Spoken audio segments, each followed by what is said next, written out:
I mean, if there's anything you need or that I can do, please tell me. Well, you could let me make love to you. Make love, did you say? Yes. What do you mean? You don't even know my psychocardiogram. Eh? Well, on Earth, for centuries, people haven't made love unless their psychocardiogram readings were in perfect confluence. I know nothing of that. You asked me what you can do for me, and I told you. Well, all right. But I don't see what good it will do.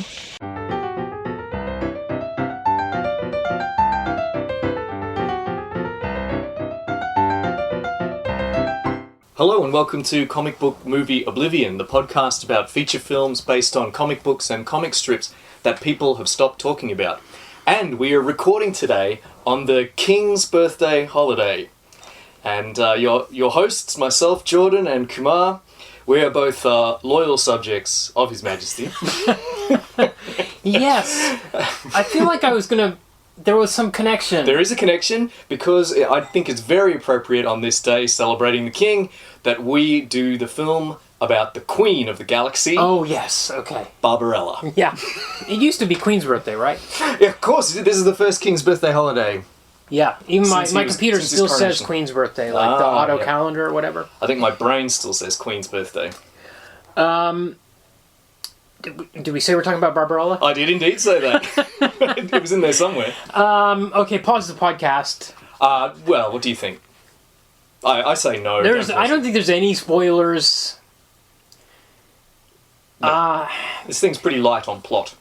Yes. Yes. Now, this is another thing we got to talk about, because we're recording late, we're releasing late. We had multiple delays. People, I'm sure, have been clamoring to know why our podcast is a day late. Yeah. So I prepped, as I do, like I usually watch the movie the day before I record, so I like to digest overnight, at least one night. But if I leave it too long, I forget stuff. Sure. And we were talking about this when you came around earlier. It was like I'd forgotten. Okay, so last Sunday, I read about 50 pages of the comics, about 75 pages. I read about 50, and then I set it aside, and I opened it up the next day, and I was like, I don't remember a single thing that happened. Yeah. It was the next day. I was like, I couldn't remember a single shred of plot.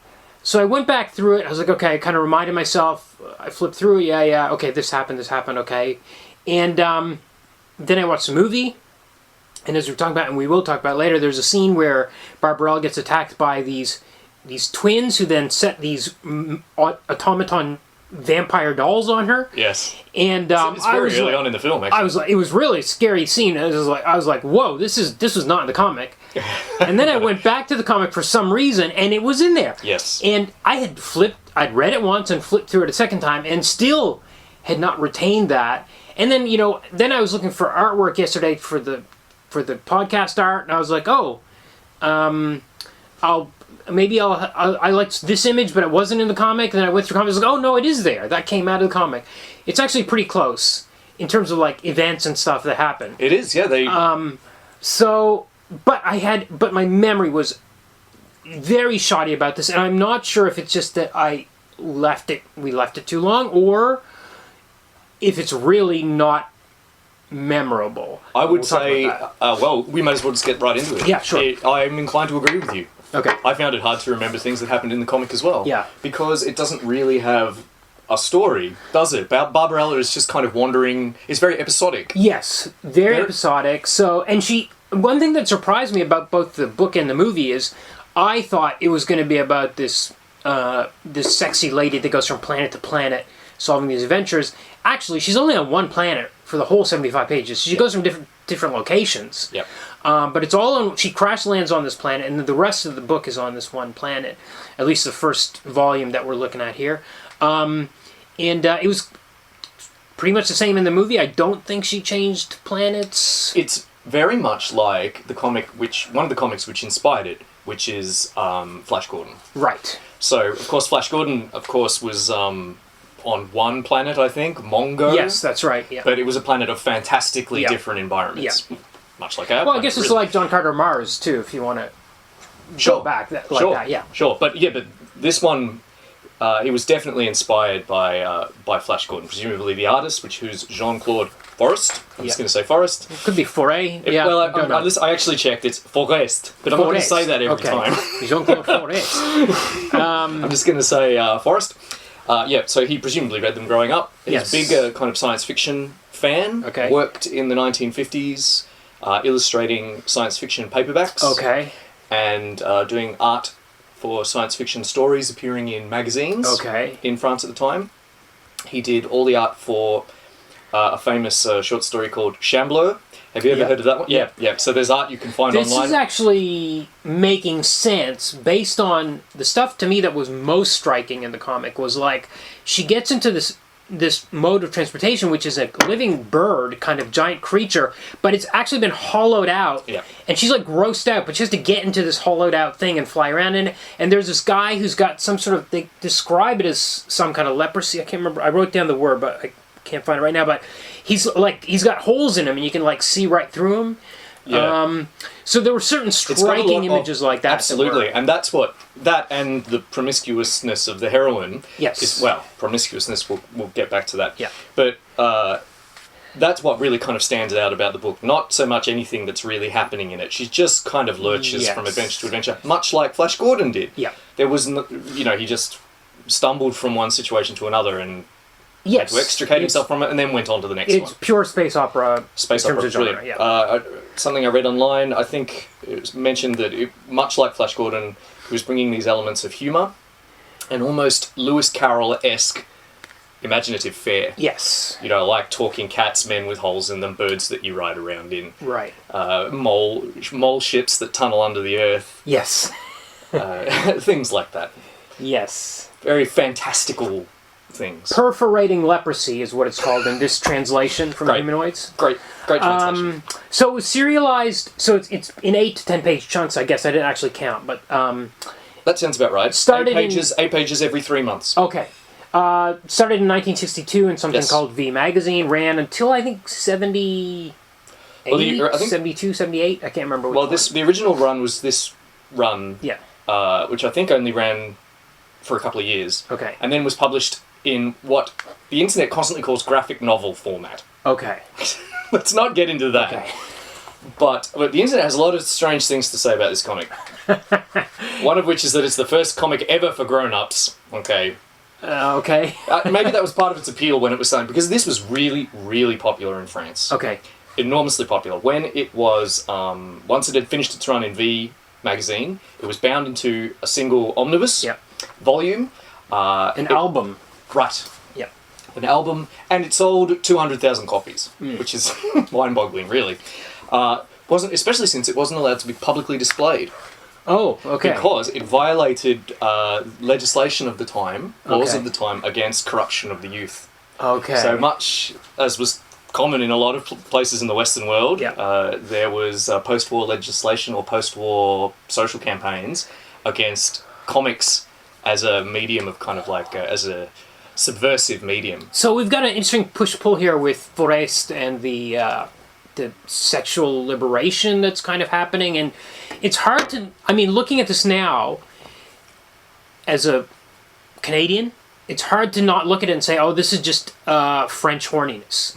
Like stereotypical, cliched, the guy's wearing a striped shirt, carrying a baguette, wearing a beret, and it's naked lady kind of sexism about it. Yeah.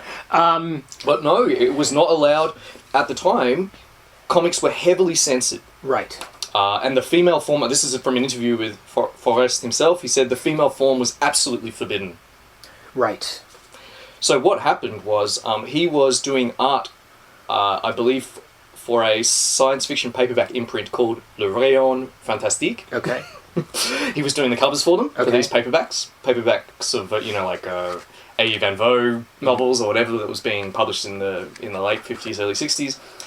And the editor for this sci-fi imprint was also the editor for V Magazine. And he approached the artist, Forrest, and invited him to draw a comic with what he described as no restrictions whatsoever. Okay. Which Forrest found really... He was into it because, of course, comics was a very stifled kind of medium at the time. Right.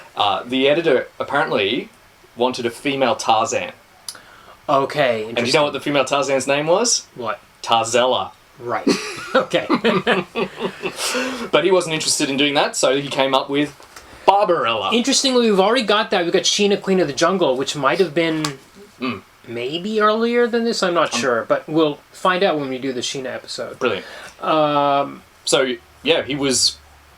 That's it. He had the opportunity to publish this in a magazine for adults, a V magazine aimed at adults, and he put a lot of sex in it. The album format is weird, especially... So we're looking at this Humanoids edition, which was adapted by Kelly Sue DeConnick, writer of Bitch Planet, Captain Marvel, and a bunch of manga re-dialoguer.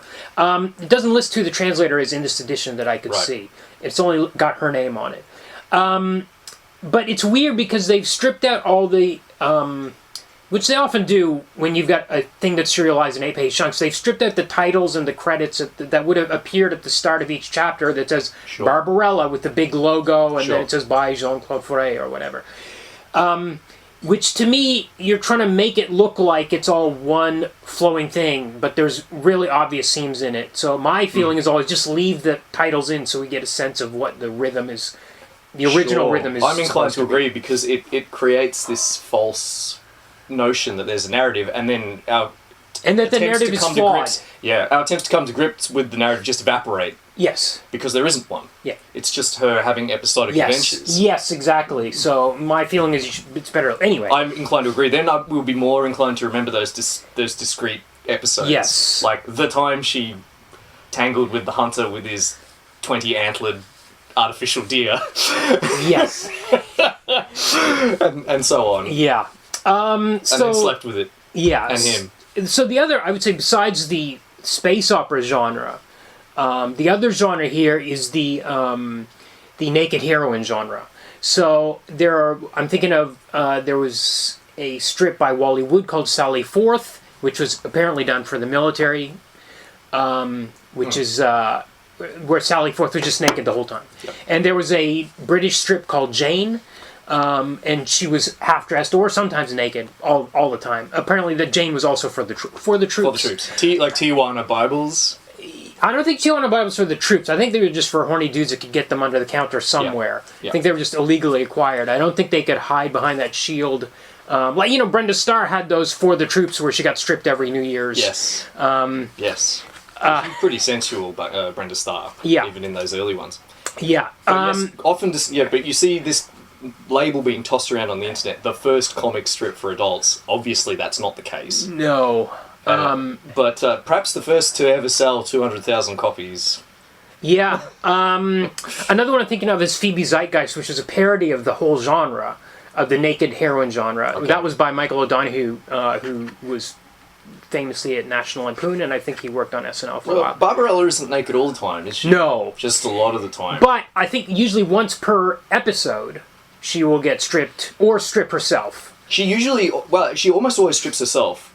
Now, there's a lot of scuttlebutt about how feminist Barbarella is, which we'll get into a bit more later. Yeah. But I will say about the comics is that Barbarella is...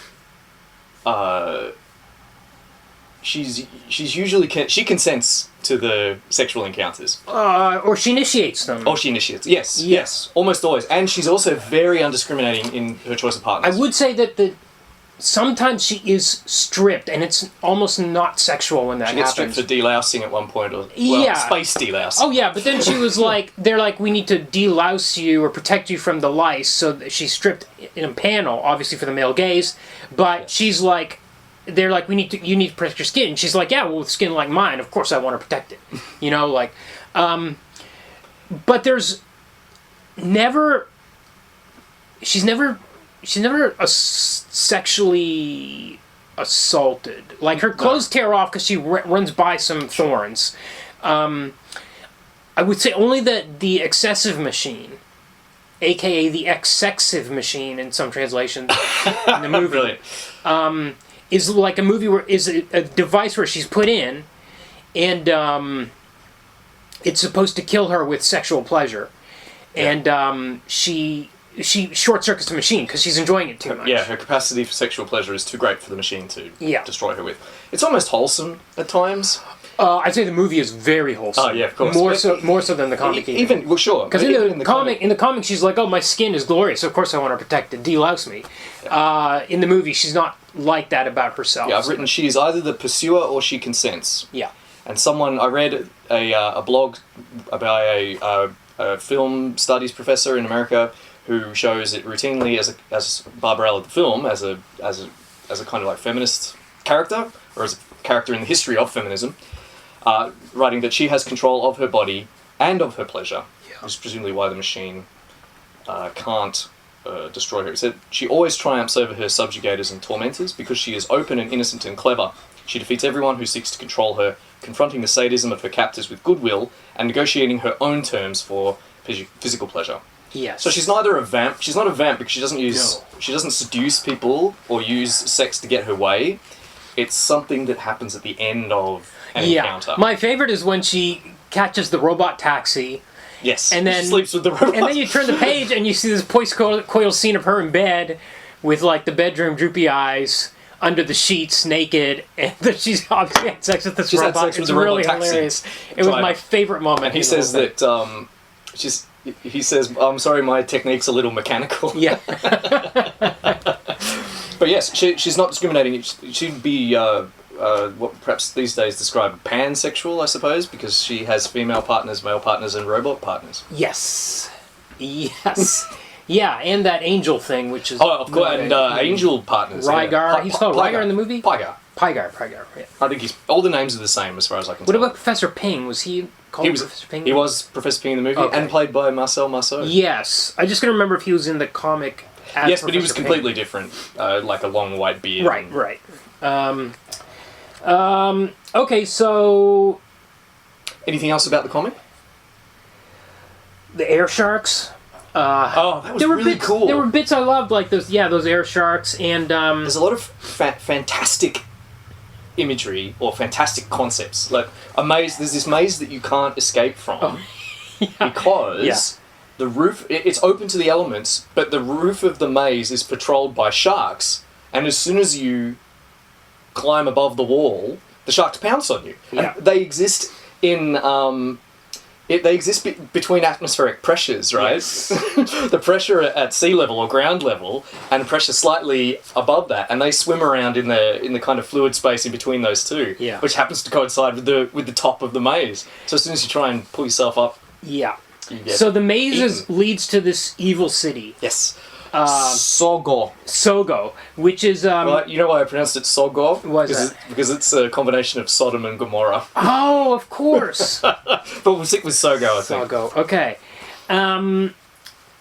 So how does it get its power? The quote is, "To live so isolated and forgotten, Sogo must be self-sustaining, and so it lives off the only thing it produces in abundance, evil." So it's producing evil and is sustaining on its own evil, which is producing. There's something like that in the film as well, isn't there? Yes. The creature, the Matmos. Matmos. Yeah, Matmoth, yeah. Mathmoth? Matmos. Yeah. So I wrote down some... Okay, page 9, she's stripped by the Omors, which is this race of... Who are they? I can't remember. They're just people that live in... they live in a giant greenhouse. Yes, and they were rebelling rightfully. They were kind of the good guys. The greenhouse builders had diverted the hot springs which made life on this planet, or this particular part of the planet, possible to maintain their hothouse environment so that they could grow plants. But unfortunately, they diverted it from some local natives, possibly, or other people that lived in cities in crevices. And because they diverted the hot springs away from them, they were dying. And they would come and assault the city every now and again with their psychic powers. Right. And as you point out, a young man that Barbarella... That's Dildano, I think. Is that Dildano? Yes. Okay. That makes sense. The double entendres and the names are like slightly obscene, but they're not. Like Dildano there's is Dictor and the Desiderobus or something she gets in at one stage. I did make a note of Dildano because that one was just a bit... So on page 11, she strips to distract the guards. And then the guards seem to be completely senseless in the next couple panels. Like maybe she screwed them both till they were out of their minds. I'm not sure. Page 17, that's when she gets her clothes are vaporized off for the protection of her skin, which she says is worth protecting, if I do say so myself. Page 19, she takes off her shirt to cover the Medusa's head. Oh, yes. Page 27, she gets a choice of furs to wear, so she strips down to change clothes. Page 36, she strips to, quote-unquote, reward Prince Topol. I can't remember much about that sequence. Page 46, she strips to distract the guards again. And then page 56, she had sex with the robots. It was quite near the end. I'm so glad that you wrote all these down. Yeah. I didn't know it. So there was 1, 3, 4, 5, 6, 7, 8 instances in 75 pages. I'm not surprised that he had that Medusa character, considering that he did the art for Shamblo in the 50s, because that character is a reimagining of the Medusa myth, but with a lot of weird sex thrown in too. I'll absolutely post this in the on the Facebook page because it's really cool art. So I think that's all we really need to say about the comic. It's got a very sketchy art style, like it's very loose, which was part of the memory problem I think I had with it. Was when you flip through the page, it's just looking at it's hard to get what was the scene about again. There are those striking visuals we talked about before, but they're quite occasional. A lot of it's delivered through dialogue and it's kind of samey, so it's hard. I think that was part of the trouble I was having remembering what was going on in it. Sure. And it does have a pretty memorable final panel. Yes. Yeah, where the blind angel Pygar is flying away with the great tyrant, ruler of Sogo, and Barbarella. But that was one of the panels I'd forgotten when I was going through looking for artwork. Because that exact line was actually... I was watching the movies, like, that's a weird line to say that an angel has no memory as he's rescuing the tyrant. An angel has no memory. I was like, what? That's a weird thing to say. And I almost wrote it down. Then I was going through the comic again, and he says that line in the comic. Exact same line. It's the exact same place it finishes in the comic and in the film. I even went to the trouble of looking it up in French.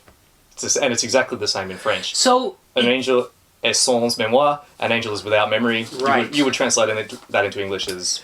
An angel has no memory. It seems like in the comic it ends with them going on to the next adventure. It doesn't seem like... And there is another volume. Presumably they are going on to their next adventure. But that's where it ended. That's where it ended in the movie. That original album run, as well in the comic, that's where it ended too. Yeah. I'm pretty sure An Angel Has No Memory is a reference to Dante's Divine Comedy. Because in the Paradise book, Dante describes the thought process of angels and says that they have no memory because they never turn away from the face of God and never have need to have new experiences, so they never have need of memory. Okay. So presumably, Forest was aware of. I think that's probably what he was. He was making a little literary reference there at the end. Yeah. Okay, so I think we can go on to the movie. Oh yes, and to one of the best credit sequences. Oh my god, the greatest credits. But we'll get to that. So it comes out in 1968, same year as 2001, and importantly, the same year as Diabolique, Danger Diabolique. Comes out in 68. Well, they were made back to back. Yeah. So this is produced by Dino De Laurentiis, who produced the same shitty special effects in Flash Gordon and Dune. Yep. This film reminded me a lot of Flash Gordon. Oh, yeah. It really did. Oh, yeah. It's like the technology had not changed in 15 years. 12 years? But anyway, so we get an actual Barbarella theme song. We get the famous opening credits with her... Barbarella... She's in her spaceship, which is... The walls and floor are covered in shag. Carpet. Like really, 6-inch long shag. Like really long shag. She's like in a shag chamber. Yeah. A shag pile chamber. And it's so weird. And there's a door that's a painting. Yes. You know which painting it is? Yeah, it was Sunday Afternoon by Georges Seurat. Brilliant. That was wild. It looked so kitsch. Yeah. I was watching that and I just thought this is bizarre. Yeah. Like so different from how spaceships, there's no... Yes. So different from the way how spaceships are represented. There hasn't got any of the metal everywhere. This is not Forbidden Planet. No. For sure. It's like it's almost like they're deliberately let's do the opposite of that. I'm 100% sure that's what they did. It didn't really work for me, but I can appreciate what they were going for. But those opening Yeah. credits, So you see Barbarella this- is weightlessly... You see this person in a spacesuit, you don't know who it is. Exactly. Floating around, then this person has to strip, you realize it's a woman, and it's Jane Fonda. Very young Jane Fonda. I think this is pretty early for her, although... She'd been in a few films before this. She'd been in a few things. I don't think she was a big star. She was married to the director, Roger Yes. Vadim. Yep, Roger Vadim. And, of course, Henry Fonda. Henry? Peter? Which one was the dad? It had a long, illustrious career at this stage. Or Right. was I think it was established. Henry Fonda. Yes. Yeah. Because Peter Fonda was in Easy Rider in 1969. Okay. So this is real filmmaking's kind of shifting, you know, at this point in time. Oh, the screenwriter for Easy Rider, Terry Southern, wrote the screenplay for this film. Yeah, First Draft or something like that. Yeah, I saw something about that. Yeah. Which is, and the line, "An angel has no memory," is often misattributed to Terry Southern on the internet. Right. Okay. Which is so weird to me. Very bizarre. But back to this scene, which they filmed by turning the soundstage 90 degrees Okay. and filming down onto it and laying a transparent perspex, Right. Wow. a kind of like a floor, and Jane Fonda does essentially, it's a striptease really. Yep. Sort of like rolling around on this, and it looks really good. Looks really great. This looks fantastic. She apparently got totally wasted in order to be able to work up the guts to film it. Right. And then I didn't know that. I know that And Vadim. then somehow what didn't work out, and then the next day, well, she said striptease, so I'm assuming it was this scene. I can't think of another Right. striptease in the movie. Sure. And then she said it didn't work, so they had to film it again. The next day, she was hungover. She had to get drunk again. So she was hungover and drunk while she was filming this. Wow. But so then when she shakes at her hair, then the credits start flying out of her hair. So great. It's such a great little bit. Yeah. And the credit is from the bestseller by Jean-Claude Forest. I think it did. It doesn't say from the comic book, or the credit is from the bestseller. Right. Comic books probably still seen very much as a juvenile medium. Yeah, I'd like to go back and look at the Diabolique credits and see what it said there. Good point. I don't know if it says anything at all. Yeah. Apparently they reused some of the sets Oh, right, okay. from Diabolique, and they reused them in this film. I couldn't tell you which ones, but apparently, do you yeah. remember the nightclub scene in Yeah, Diabolique? absolutely. They definitely reused that set somewhere Okay. in this film. That makes sense, but everything looked better in Diabolique Absolutely. somehow. This, you know, we talked about comparisons with Flash Gordon, and you said that the technology hasn't changed much. Flash Gordon obviously had a much bigger budget, and like everything's a bit grimy and closed Yes. in this film. Yes, but also De Laurentiis, his thing seems to be clear plastic is futuristic. Like, that's his go-to. Have people wear clear plastic, then we'll know it's the future. Yeah, sure. All right, shall we talk about the plot? Yeah, so after she strips naked, she gets a call while she's in the nude on her Skype, and it's the president of Earth. Yep. And she's like, "Oh, I'll get dressed." He says, "Don't bother. This is a matter of state." He says this scientist named Durand has Absconded to this this planet outside of known space Okay. with his invention, the positronic ray, the Yep. first weapon to be developed in hundreds of centuries, because this is a society that's essentially at peace. Yes, except they go to the planet and the guards have weapons. So. Yeah, but the planet is outside known I space. see. Okay, yeah. So we've got known space, utterly at peace, and absolutely no psychological or social hang-ups, because Barbarella Yes. is absolutely content to speak with the president of the universe without any clothes on. This is real flower power era kind of stuff. Very much I so. think, right? Very much so. She has no hang-ups whatsoever. Yeah. And they have to equip her with weapons from their museums. Yes. Yes. She can't understand why anyone would want to fight a war. She finds the concept bewildering. Yeah. But they're like, you know, you're the only person that can do this. We never told why or really who Barbarella is. Yeah. We just know that she's got a fabulous spaceship. This is a key difference with the comic, because she wasn't an agent of the government in the comic. She just She was ended up in the adventures. She wanted to help this person with this revolution, so she Yeah. joined in, and then she got pulled over to this place and Just a that sort place. of soldier of fortune or kind of free. We don't even know why she crashed on that trader. planet. Where was she going to or from when she crashed on that planet on page one? Page one. Yes, She just that's crashed right. on this planet. We don't know anything about her. Yeah, well, we get a little more backstory in this, and it doesn't really help because I have no idea who she is. Just that she's She implicitly works for the trusted. government. She's on call with the president. If it's a matter of state, she doesn't need to be dressed. That's what we know about her. But I like the way this is. It's interesting the way it's shot because you get some wardrobe malfunctions during the striptease, right? Where you see some nipples. Yes. But you don't see any after that, like with in the scene, like she's nude, but it's very Austin Powers. It's just like from the neck down. Yes. Or from the shoulders down. From behind, we just see her back. Most Yes, of the time. you don't see below the waist or anything like that. No. So it's quite interesting the way they've really let the audience do the work. Like if the horny audience can imagine it if they want or if There's they're certainly compelled plenty. to. Yeah, as you say, there's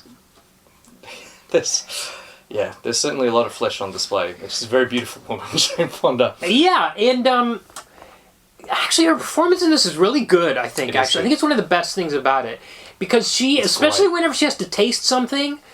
She gets this look on her face. It's different every time, but you know exactly what she thinks of whatever she's tasting, like good or bad. But she's supposed to be really innocent. Yes. And she totally sells that. Yes, she's utterly innocent, utterly wholesome, and without any kind of. Yeah. And yet, you wouldn't call her. So the classical kind of like portrayal of an innocent young woman in film, the ingenue, she's not an ingenue because she's not corrupted. No, and they don't. People don't take advantage of her innocence. That's right. Like when the kid catcher, rescues her from the kids, and she says, "Can I get you anything? I can talk to my government, and they'll give you something." He says, "I want to make love to you." Yeah, that's what It's not like she doesn't know what that is. She knows what it is. She's like, but I don't have any of my pills. Right. She doesn't. What was it called? It was really funny. Oh my god. You need a psych profile to see that you're compatible. Yes. Psychometric profile or something, or psychosomatic profile, and then you take your pills, which she had actually. Oh, she had the pills, but they hadn't had the profile. So yes. You don't even know my psycho radio exaltation. You don't even know my psycho. You don't even know my psycho radiogram. And then it's an exaltation transference pill. Yeah. I'm so glad you read that down. It's so much better than the anti-laughing gas thing from Diabolique. Yes. That's some great technobabble there. Yes. In fact, at one point they fly into a temporal space continuum. I'm like, you don't know what that is. You just said those words. No, but this is some solid technobabble with this. Yes. This is pretty substitute. good. So what happens in this distant future, hundreds of centuries away, people no longer engage in the physical act of love. It's a bit like Demolition Man. I thought of that too. And Demolition Man must have been riffing on this. And I really think it's a science fiction thing. I'm not sure. I haven't seen it as a trope in a lot of sci-fi. I don't know. Well, I consume a lot of science Barbarella fiction. and Demolition Man, at least, it's like, future sex is so ridiculous. I think we're even seeing it now with sex dolls with AIs in them or something. We're kind of every time you see an article about that kind of thing, or in the past, the only exception. But this isn't sex robots. This is the physical act is doesn't exist. Yes, I mean people are engaging in the physical act with the robots. I'm just saying, future sex is always it's depicted as ridiculous. Yeah. And past sex. I think the only exception is Frederick Pohl's Day Million, which is the one story where whatever the sex is who are you to judge? That's the only one I've seen where it was really. That's a good story. We have no idea. But yes, so she knows what physical sex is, even though she doesn't have her pill. He's like, no, I want to do it the old-fashioned way. She's like, well, okay, whatever. I guess we can do it that way. And she consents. But then the thing is, she likes it. So this is a movie that's ridiculing the transference pill. But then later on, we do get a scene where she has sex with a guy using the transference pill. That's still Dildano, and he's a ridiculous character. Yes. So this scene is very much played for laughs. Yes. So. Smoke comes out of his fingers. Their hair sticks up on end. I forgot all about that. Yeah. Yes, but so essentially, we've got it. When I was watching it, I thought, oh my, is this like Captain Kirk teaching alien babes to love, and then they crush on him, But the thing is, the hairy kid catcher, he sleeps with Barbarella, and she enjoys it. Yeah. Right. But then she's not captured by it. No. Right. She leaves it. That guy's She just she's leaves. done with that guy. Yeah. So, unlike the ingenue character, where their innocence and its destruction by our sinful world is what drives the plot, that's not happening in this film. Yeah. Barbarella's innocence doesn't drive the plot. What drives the plot is her going around and getting into scrapes. Yeah. And she's not sullied or dirtied by. She's just enjoying these acts and then getting on with her life. She's very liberated. She just says something like, "Oh, that was nice." Yes, that's what she always says. It's her catchphrase. That's nice. That's nice. That was nice. So in that sense, it's very much of its time, isn't it? As you pointed out before, very much of the '60s and the concept of, sexual liberation and being free of one's make love hang-ups. not war. It's literally making love not war. She's trying to sex her way to the destruction of this positronic ray, essentially. Yes, but on the other hand, she's not a vamp. She doesn't use sex as a tool or a weapon to get her way. It's more something that just happens as she's going from encounter to encounter. Yes. So sometimes when it seems to have an unexpected positive side effect, or at least one instance, which is when she has sex with the angel. He can't fly anymore. Yes. But I can't remember why she decided to sleep with him. Maybe she just liked him. I don't remember what it was. That's enough. She likes people she wants to sleep with. She sleeps with him, and then there's a great hard cut to this, her lying postcoital, glowing, and there's like feathers around her from like the angel wings floating around. But then he regains the power to fly. Yes. Which allows her to go on to Sogo to find Duran Duran. Yes. The Pie Guy the Angel, played by Phillip Law, who was also... He was Diabolique. Yes. And once again, he was almost distractingly too good looking every time he was on screen. I was looking at him more than Jane Fonda. Because his face is so symmetrical and perfect. He has remarkable eye. He's got those beautiful eyes. Same eyes that he had in Diabolique, obviously, and because he's playing a blind character, his eyes are wide open the whole time, staring at nothing. It's like, that's one handsome fella. Yeah. In his loincloth, with his sculpted physique. Yes, absolutely. He looks like an angel. Yes, he looks like an angel. Yes, so Pie Guy is able to fly again. Oh, when she crashes, we see. So she's unconscious on the ground. This is after she's left she's had sex with the kid catcher guy. She's unconscious on the ground, and then we see these hands feeling up her chest, and we're like, "Oh, jeez, really? This is uncomfortable." But then we realize it's the blind angel, and he was like, "Oh, he's got an excuse. We've got a narrative excuse for this happening in the movie." Fantastic. Yeah. And then we get the maze, and there was stuff in the maze, like we get the perforated guy. Yes. The perforated leprosy guy. I think they give some different reasons for him being there, but they do this visual effect so you can see through him, and it's... Everyone's suffering a bit. They eat orchids. Yes. It amuses I can't remember if that was I don't think that was in the comic, but it amuses the tyrant of Sogo to feed the slaves of the labyrinth solely on orchids, precisely because orchids are so low in nutritional value yet cost so much to raise. So it's a particular kind of evil. Yes. Both wasteful and neglectful of their health. And of course, because much like Sogo of the comics, the Sogo of the film needs to do evil to exist. In this case, because there is a creature living underneath the city called the Matmos. Right. Now, there was a creature in the comic, but it was a giant crab. Yes. With the idea that, and it would flush the labyrinth with toxins if it were ever properly stimulated. So it was a threat against rebellion.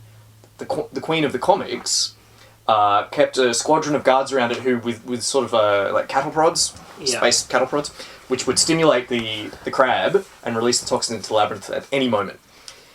Here instead, the Matmos is kind of a shapeless, formless thing. A bit like it's a sludge, or it's like a swamp. It's like a whole swamp or something. Sure. Yeah, well, it's some kind of... I thought it was like maybe an energy being, but it does seem very liquid, doesn't it? Yes, because it forms a bubble around her. Maybe it's like a shoggoth. You know yeah. what it reminded me of? When Barbarella and the tyrant. Where's I just mentioned to Shoggoth. Where's the bell? Oh, it's right there. It's right behind you. Lovecraft. Yeah. Should have been wrong for Dune as well earlier. Oh, of course, De Laurentiis. Sorry, your train of thought. The Matmos. She ends up in that sludge with the tyrant. The tyrant's like, if there are two, that's her dream chamber, which is in the comic as well. Yes. She sleeps in this dream chamber. It's very vague what it is, but anyway, she's like, if there's two of us in here, then the Moth is going to kill us. Yeah. So it's okay if there's one person. But then the Moth actually forms a bubble around them to protect itself from Barbarella's innocence, as it said. Goodness. She's too good for the Matmos. She's too good, and then Barbarella says, "That's nice." It's her catchphrase. Her other catchphrase is Pygar. She says Pygar about 50,000 times. Yes. Pygar! Yeah. But Pygar also was too good for Cthulhu to eat. And he's also ejected by the Matmos as being too pure. Yes. So But the Matmos, much like the energy beings in Encounter at Farpoint, provide this in the first episode of the Star Trek The Next Generation, provide the city with what they need. Right. With their power and food. Yes. And in exchange it eats evil. But it also has aged Duran Duran, we learn, who's 25 years old, but its corruption seems to have aged him or something like that. Yeah, it's just an unwholesome thing to be about. I mean, it eats evil. Yes. It's an unwholesome thing to be around. Yes. So... Alright, okay. How are we going with the plot? So, she's crash landed on the planet. Some children have accosted her and attacked her with vampire dolls. Yep. She's rescued by the very hirsute child trapper. Yeah, there's actually a funny moment where he takes off his fur coat and it's like fur and underneath he's on his chest. exactly as hairy underneath. And I was like, is this deliberate? Like, or is this? I'm sure it was supposed to be. He's exactly as hairy under his fur coat as he was with it. Yeah. I laughed. Yeah. And then she goes to the city. And she enters the labyrinth. She, as you say, she crash lands after the child trapper imperfectly repairs her ship. Crash lands. Pygar fills her up. Professor Ping wanders along. Well, Pygar takes her to Professor Ping, and he says that he fills her in on what's going on, why there's a labyrinth, what they're eating, what Sogo is. He promises to fix her ship. Yes. And she heads on with Pygar. She flies with Pygar to the city. At one point she says, Pygar, you saved my life. And I think that after that is when she sleeps with him. I think it might have been a hard cut. I might be imagining that. I just wrote that in my notes for some reason. And I think that might have been the reason. Well, Professor Ping, played by Marcel Marceau, which I think I mentioned already. Yes, in his first speaking role. Correct, and what a role. Yeah. What a choice for your first speaking role. He's stripped to the waist, wearing a fake beard, and presumably a wig. Yeah. Of white curls. Yeah. And he's quite garrulous. You know. So there you go. Yeah. Well done, Marcel Marceau. So while they're flying over, she sneaks a gun into his loincloth. Yes. In a prolonged close-up. I didn't really understand if I was supposed to take something Freudian away from this moment. But I think she just... The double entendres are weird in this movie, as they are in the comic, because there's a point where her ship's computer gives her something to drink, and it's in a super long tube, and it says, insert this or something like that. Weird. Yes, so we get to the city, people are wearing clear... There's no room for her to... Because she's wearing... We haven't talked about her outfits. Oh, yeah. She's wearing... there's nowhere for her to put that gun. That's right. Yes. That's why she has to put it in his loincloth. Because she wears the most fantastic... It's the best thing about the movie. Yeah. I've already mentioned the crappy sets. Well, there's nothing crappy about the outfits that they put Barbarella in. They look fantastic. Yeah. And I think they're still influential. When you think of... Yes, sexy absolutely. space spies. If you imagine what they're wearing something like what Barbarella wore in this movie. Absolutely. And who's the famous guy that did Fifth Element? The designer? Gautier? Gautier, yes. So he apparently... Hugely influenced by this. Barbarella, yes. Yes. I read that as well. The name that's thrown around a lot is Paco Rabanne, a Spanish dress designer. Okay. He passed away just in February. Okay. The credits mention him. Okay. And so you will often read that he was responsible for the dresses. And he was a famous designer of that retro future style that we associate with the 60s. So, you know, lots of metal or plastic. Clear plastic. And clear plastic. But he didn't actually work on the film. Okay. So it was actually a French dressmaker called Jacques Fonterey who was creating dresses inspired by Raban's designs. Okay. I forgot to mention that she sleeps on a clear plastic sheet. Well, She's got a whole shag everywhere. You'd want to sleep anywhere else on that ship. Literally anywhere else on the ship would have been preferable to sleeping on that plastic sheet. Yeah. But was it a cryo chamber, or how long was the trip from? Oh, great! I don't think the movie knows how long the trip was. They used the special effects are those weird ass they just I don't know. They just took close-ups of like liquids flowing, sloshing together, and just kind of use those close-ups on the view screen as like going through some sort of temporal. That's it. We don't get the traditional space of Star Trek. You know, with the stars and the velvet night. Yeah. Instead, it's very much like Flash Gordon. Space is a fluid roiling around. Yes. So when she gets to the city, we meet lots of people wearing clear plastic, etc. and stuff, and all sorts of fancy locations. But similar to the comic, she meets this woman who's kind of like a punk, wearing a patch over one eye, which has these flicking blades that there's really these great swishing sound effects every time. She's really loud. She stabs two would-be rapists. Yes. Who are about to sexually assault Barbarella. Yes. And she stabs them in the back. And then she promptly begins sexually assaulting Barbarella. Yes, and she turns out to be the tyrant ruler of the city. Much like the comic. Yep. Yeah, as in the comic. And she traps Barbarella in this cage full of birds, which are going to eat her, which is also in the comic. But in the movie, very conveniently, there's a hatch which opens to a chute which drops her right into the rebel base. Yes. Right in the chamber where the birds are. Yeah. So she... And this was an accident. I at first thought that they deliberately rescued her because they needed something from her as part of their plot to escape. No. It just happened by accident because they're utterly incompetent. Hilariously, this is Dildano, is the head of the resistance that we meet down here, wearing a really odd kind of leather outfit. Yes. Kind of like pale leather, look almost like a couch covering. Yeah. Anyway, hilariously, things in his base, secret base, keep breaking. Yes. He'll try to show Barbarella something, a map, a light up map. He'll try to throw a switch to open a secret door, and it'll break off in his hand. It happens over and over to the point of ad nauseum. And also, they have a secret passphrase. Yes, which is that super weird long word. It's the famously long train station in Wales. Oh, okay. Not even going to try. Because I went on to IMDb and somebody had wrote down the words in the quotes, and I was like, well, how did they know how it was spelled? Because even the version I watched had subtitles and skipped that. I instantly recognised it because it's famous. Okay. I couldn't begin to say it, but it's famously the longest.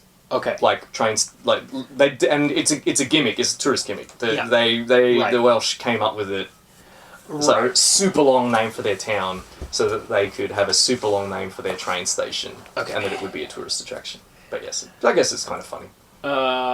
Okay. So she slides down there. They have sex using the pills, and their hair stands on end and smokes and stuff. And there's some weird goofball special effects. He doesn't want to, because he's a rebel, so he doesn't want to make love in the traditional way. Yes. He wants to do it like the sophisticates of Earth, and he's adamant that. And of course, Barbarella just wants to do it. She wants to do it. She's gotten into doing it the old fashioned. She likes it, but he insists. So and then it's very silly. Then she escapes, and she's running through. She meets all these people who are high. It's like an opium den kind of place, but they're actually drinking Essence of Man. They've got this guy in a tank of water, and they're drinking the water. Ugh, gross. They're drinking dude water. Like this naked man swimming in a giant hookah. So she's captured by this guy called the concierge, who we've met before. She met him when she first came to the city. And he puts her into the executive machine. Yes. We get a really lingering close-ups of Jane Fonda faking an orgasm in this machine. And also of the concierge furiously manipulating the machine. Yes. And it's very unsubtly meant to look like he's in the throes of, or he's working very hard to pleasure. Very hard. Yeah, and the machine flips out as it does it short circuits as it does in the comic and burns itself out. One of the better looking scenes in the film, in terms of the special effects, the excessive machine actually looks quite cool. Yeah. It sort of undulates. Yes, it's like a big organ. Yes. Yeah. And yeah. it does look pretty good. In a film with a lot of crap sets and kind of cheap looking effects, this looks really good. So, he wants to take over Sogo.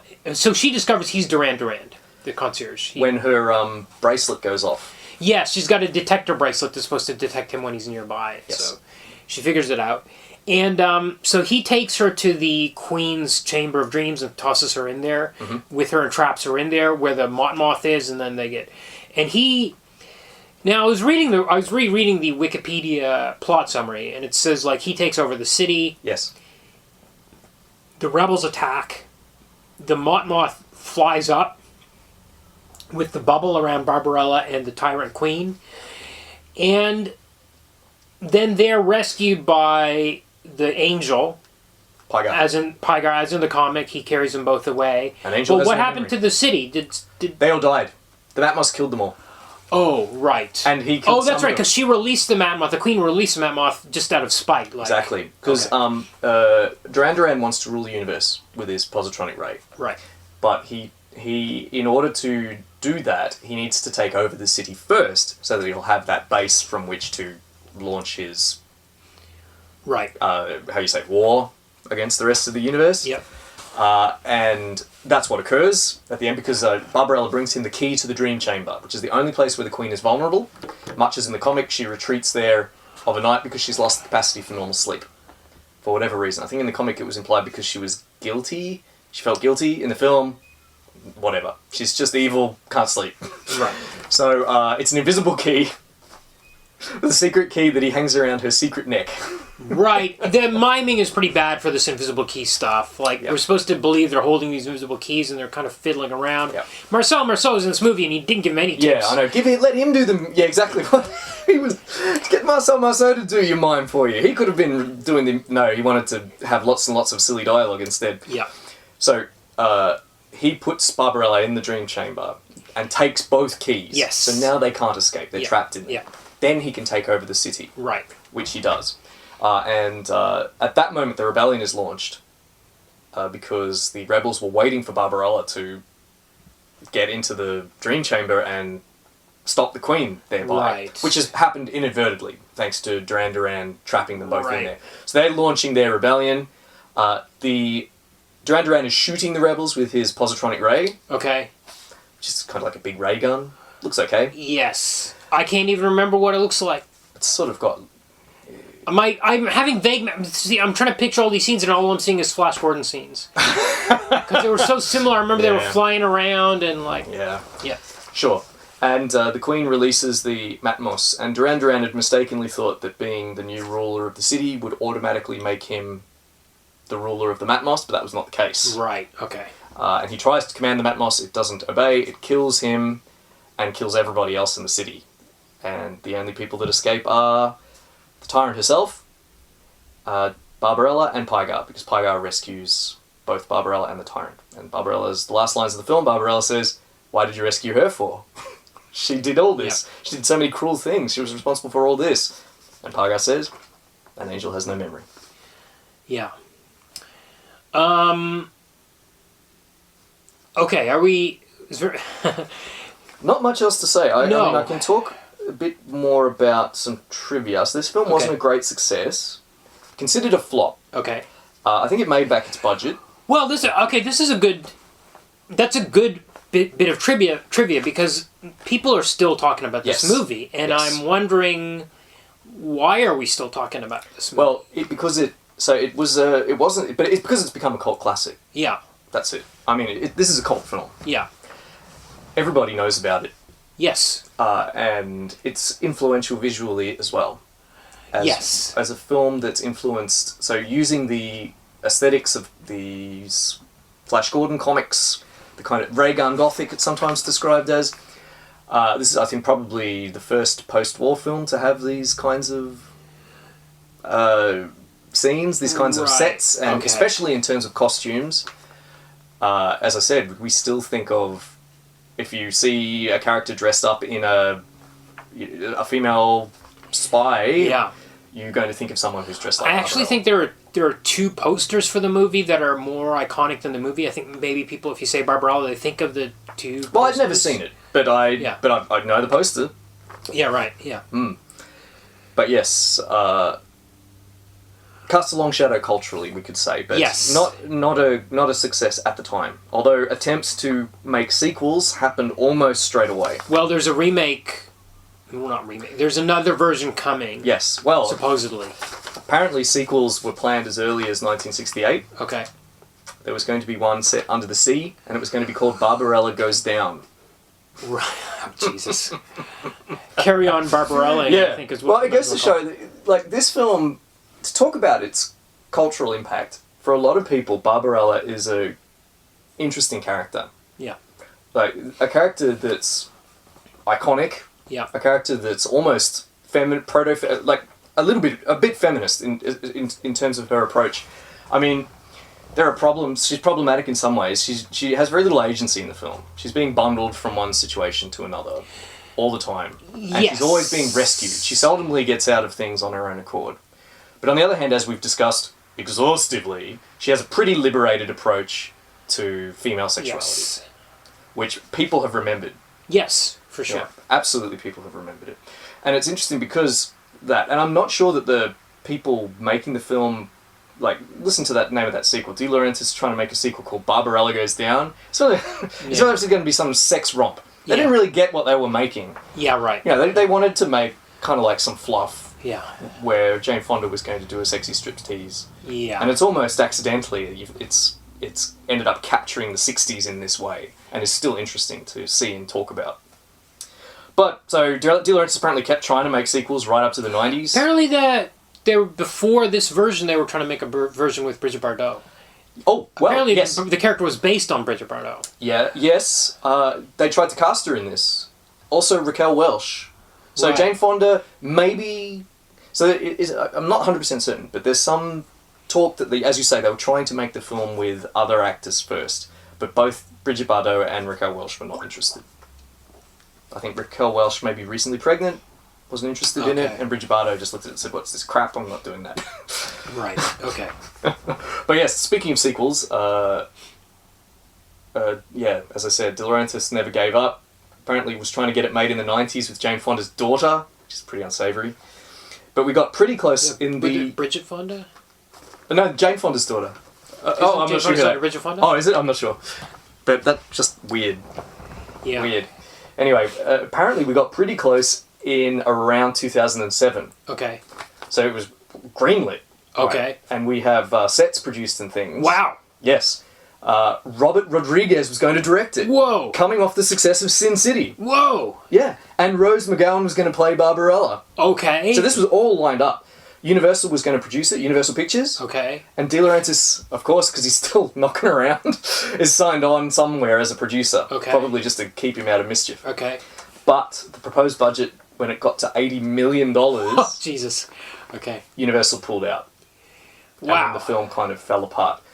So Rodriguez, who apparently really believed in the film, was shopping it around, found a company in Germany that gave him $70 million for the budget, but he couldn't bring himself to do it because he would have to move to Germany and shoot it in Germany. And he wouldn't do it because he had young children, not interested in relocating. What he said, I would have had to shoot it, this is a quote that Rodriguez told MTV News, "I would have had to shoot it in Germany and post it in Germany. I got nothing against Germany, but I have 5 kids." And I was like, "God, I don't know if we can do that. I don't know if I can be away that long."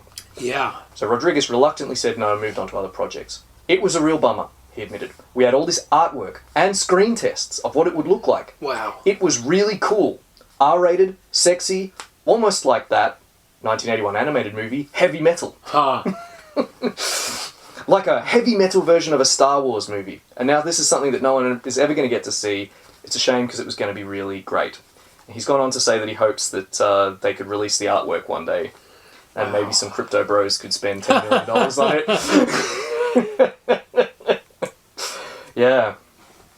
An animated series. They tried to make an animated series of Barbarella in the 1990s. Oh, right. Oh, this sounds familiar. Nelvana, a Canadian company, was going to make it. Okay. And Forrest himself contributed art to it. But it didn't get up. Okay. Yeah, you can see the art online. I'll post it on the Facebook page. Okay, excellent. And also Amazon, after the film, Rodriguez's film, fell apart, Amazon tried to make a series, a TV series. Okay. Presumably for Amazon Prime, but that also didn't work out. But now, as you pointed out, in 2020, Sony Pictures is going to make a new Barbarella film. And late last year it was announced that the actor Sydney Sweeney, who was in The White Lotus, okay, I haven't seen it, and Euphoria, haven't seen it, she's going to star and executive produce. I'll believe it when I see it. Fair enough. I've got a little more trivia, if we have time, about... there's an interview on the internet with Forrest, and he talks a little bit how he felt the film got made. He said that one of Dino De Laurentiis' agents was in France, and once again, it was a woman who had read and liked the book. Yeah. And then proposed it to De Laurentiis. So as a story we've heard over and over on this podcast, there'll usually be someone, usually not the head cheese, but there'll be someone close, and it's often a woman, will really love this comic and will push it. And that's what's happened here, apparently. So De Laurentiis bought the rights, offered the role to Jane Fonda. Apparently, according to what her husband told me, her first reaction was to throw it in the garbage can, saying that this kind of thing wasn't for her. Forrest went on to work for 8 months on the film, closely participating in the set design. He says, I was completely involved. At that time, I didn't care about my strip. What really interested me was the movie business. The Italian artists, set designers, were incredible. They could build anything in an extremely short time. I saw all the daily rushes, an incredible amount of film. The choices that were made for the final cut from those images were not the ones that I would have liked. But I was not the director. It wasn't my affair. Huh. Yeah, so I wonder what ended up on the cutting room floor. If there was stuff, because as I said, some of the sets are really underwhelming. If there was better stuff out there. It's really it's you know what the outdoor shots are the worst, because it really looks like an episode of Lost in Space when they went to color, and it's just, you can just see the backdrop where, like my favorite episode of Star Trek is Amok Time, but you look at the Vulcan background, the red sky, and you're like, that's 3 feet away from the actors. Yes. Just looks, and just the outdoor shot, the stuff that's supposed to be outdoors looks really bad. In contrast, compared to, as you said, 2001, which came out the same year. Yeah. There's no comparison. No comparison. Yeah.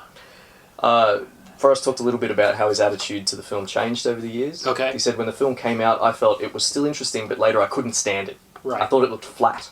A failure compared to what I had seen on the set. But recently I've seen it again, and I now think it looks kind of kitsch. There's a naivety, like in some old science fiction films like Forbidden Planet. If you look at the movie with a certain distance, despite what we've seen since, I still think Barbarella is interesting. His career suffered a bit. Okay. In the years after, he became known as the sex guy. Right. Right, so as he put it, he was considered, as he put it, a distinguished erotomaniac. So he would put out work where people were like, where's the boobs? Something like that. But apparently he did recover his career. He adapted Jules Verne's Mysterious Island, where Barbarella was instead of Captain Nemo. Right. Okay. So some people visit Mysterious Island and there's a mysterious figure. It turns out it's Barbarella, who's since retired and living on the mysterious island. And he would continue writing Barbarella stories, I think, for many years, but usually with the eroticism toned down, because he didn't want to be associated with that. Right. Okay. So shall we do our ratings? Yes. Comic, yay or nay? I think it's nay, because it's a bit boring, honestly. Yeah, I think it's nay for me too. I think it has moments, like the moments you mentioned. Absolutely. But partly because of how it's presented, as you said, it might have been better if it were more deliberately episodic. Yeah. And less like a shapeless narrative that is difficult to remember, difficult to come to grips with. That you read it and it's hard to come to grips with what this must have been like when it was published in the 60s, because this really blew people away. Yeah. Like people, it was a bestseller, just like it said in the credits. But, I mean, it's just been so long, and we've seen so much similar to it since, that it's tough to come to grips with how influential it was. So as an historical artifact, I guess it's pretty interesting, but I can't really recommend it. Yeah. Even the titillating stuff is very tame by modern standards. Yeah, but and also I wish I could read it without my prejudices about what I expect from horny French comics.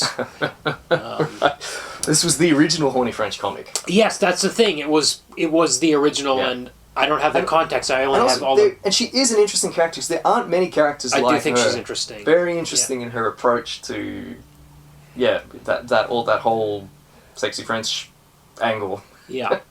How about the movie? Look, I'm going to say yay. Okay. I had a hunch you were going to say yay. Because of your yay for Flash Gordon. Yes.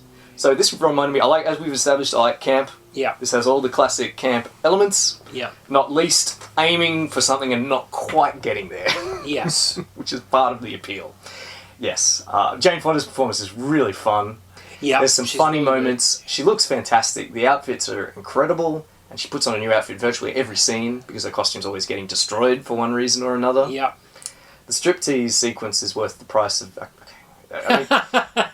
what I'm saying here, the credit scene... Yes. The credit sequence, it's not just that Jane Fonda gets naked.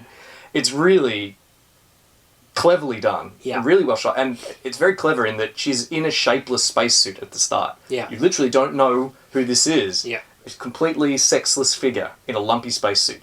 And then as it's revealed, first her hands, feet, arms, legs, it's really artistic and very clever. So yes, I recommend it for that. I'm going to say nay, but I think everything you've said is correct. I think you should definitely watch the credit sequence. I think Jane Fonda is great in it. I think costumes are amazing. I think it doesn't add up too much like the comic. Right, fair enough.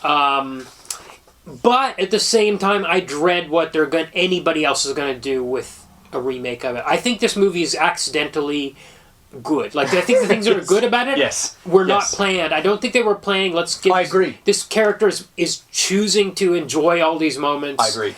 I think they were trying to make they were trying to make a sex romp. Yeah. And it's accidentally good. I completely agree. So they've accidentally done a good job. I think everyone else... Anytime you see any writing about the new version or whatever, it just people seem to have this is going to be a sexy movie is the word that's always used, and I just think it's going to be. I just think they're not going to get it. Perhaps not. Because I think the potential is there, but I dread to see what it's going to turn out. Adaptation. I hadn't even thought about this. This is a really tricky one because based on. Like, for example, what we said last week about Punisher Warzone, all the names of the characters are there, some elements are there, all the bits and pieces are there. I actually think I think it's a fair adaptation of the comic. Well, I mean, beat for beat, it's very much like the comic. Characters except that we have a through line where she's looking for Duran Duran. All right, we have a plot. We have an overarching plot, as you say. Whereas you need that one for a film. Yeah. Whereas obviously it wasn't in the comic because he was just writing 8 pages every 3 months. Yeah. But other than that, as you say, on the surface, very similar. Names the same. Encounters similar. Yeah. Pygar's there. Yeah. The Queen is there. Professor Ping is there. Chamber of Dreams. The Orgasmatron or whatever they are. Yes, the Excessive Machine. The twins. Yeah. All that stuff is there. So in that sense, it's a pretty straightforward adaptation that they've just taken these building blocks and put them down in the film. I also think that they've captured Barbarella's character pretty well. I think they've dialed up the innocence in the movie. They did. So they dialed down they dialed down the sexual permissiveness somewhat because this Barbarella in the film doesn't. She doesn't strip to distract the guards or anything. She doesn't sleep with the Queen. She doesn't sleep with any robots. Yeah. She's pretty much restricting herself to heterosexual encounters. Yeah. Right. But on the other hand, as you say, they've dialed up the wholesome. Like she's just so innocent. When she has indestructible innocence. When she's in the excessive machine and she has that orgasm that destroys the machine. Yep. Her reaction is, my goodness. My goodness. Yes, that's right. Her innocence is bulletproof. Yeah. Absolutely bulletproof. And I think that's something, that's an element that's present in the comic, that Yes. Barbarella is a character that's a wholesome character despite the raunchy encounters that she has. And they've dialed up that element while toning down others. So in those respects, I think, yes, it is as an adaptation, I'd vote yay. Did I say yay? I'm did say saying yay. yay, okay. Yeah. All right, before we move on, I've got two final points of trivia.